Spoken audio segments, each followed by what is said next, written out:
Ladies and gentlemen, the President of the United States.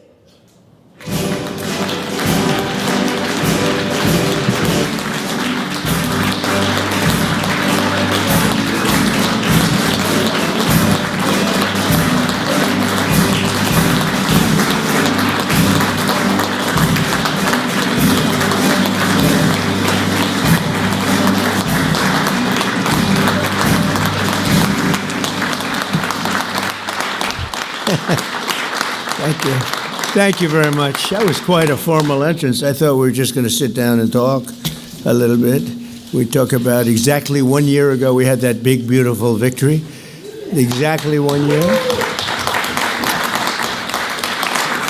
And last night it was, not expected to be a victory. It was very Democrat areas, but I don't think it was good for Republicans. I don't think it was good. I'm not sure it was good for anybody.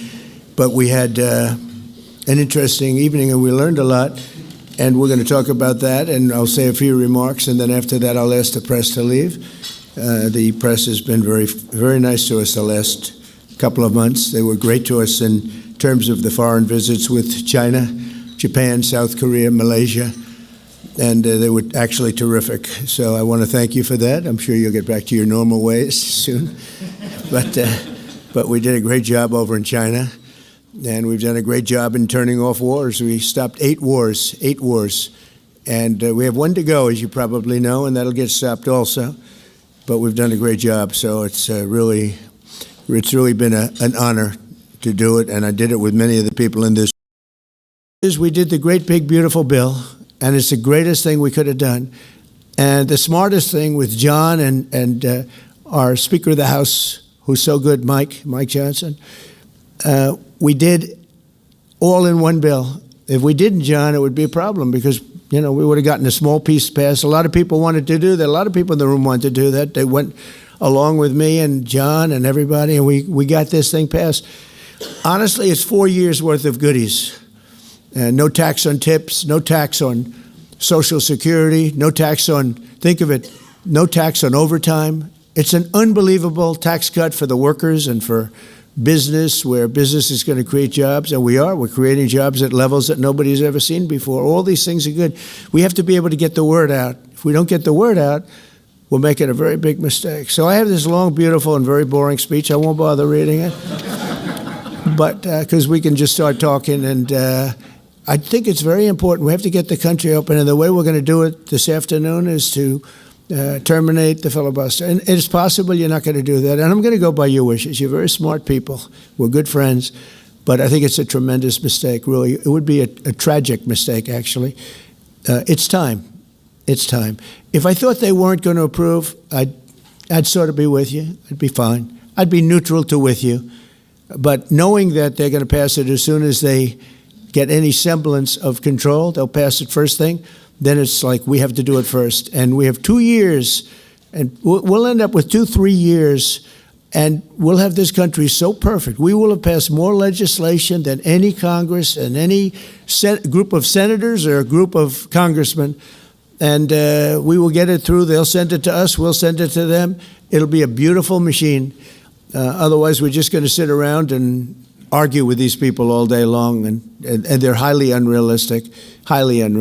Many of them are radical left subversives, frankly.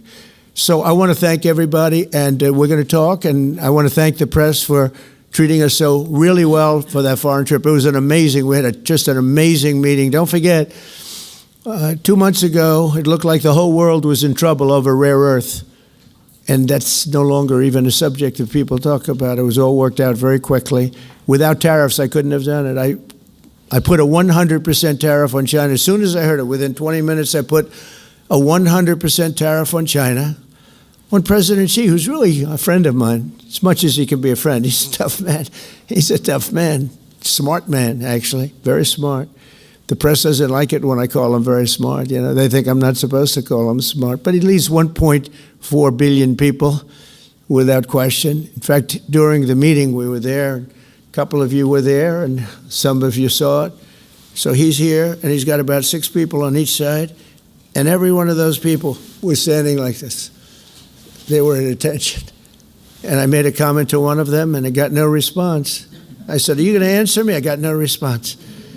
And President Xi didn't let him have any. So if there's any question, I said, I want my cabinet to behave like that. That's the way. I'm demanding that I want them sitting up like that, Tim, just nice and straight. I never saw posture like that. I've never seen men so scared in their lives. They have the equivalent of a vice president. He was, I said, are you going to answer my question? And he's like, he doesn't move. I said, what's wrong with this guy? I will answer all questions. Why don't you behave like that? JD doesn't behave like that. JD buds into conversations. I want to have that for at least a couple of days, okay, JD? We'll keep you long term, but a couple of days of that would be very, very nice. Okay, I want to thank you, and we'll talk a little bit. And I see they set me up with a podium. I thought I'd just be sitting, but it's probably easier. I want to thank you all very much. Thank you to the press, and you can go, and we'll speak to you later. Thank you. I'm going to Miami to make a speech today at a big group, and we have a nice big crowd, and we'll see you there. A lot of you are traveling down with me. Thank you very much.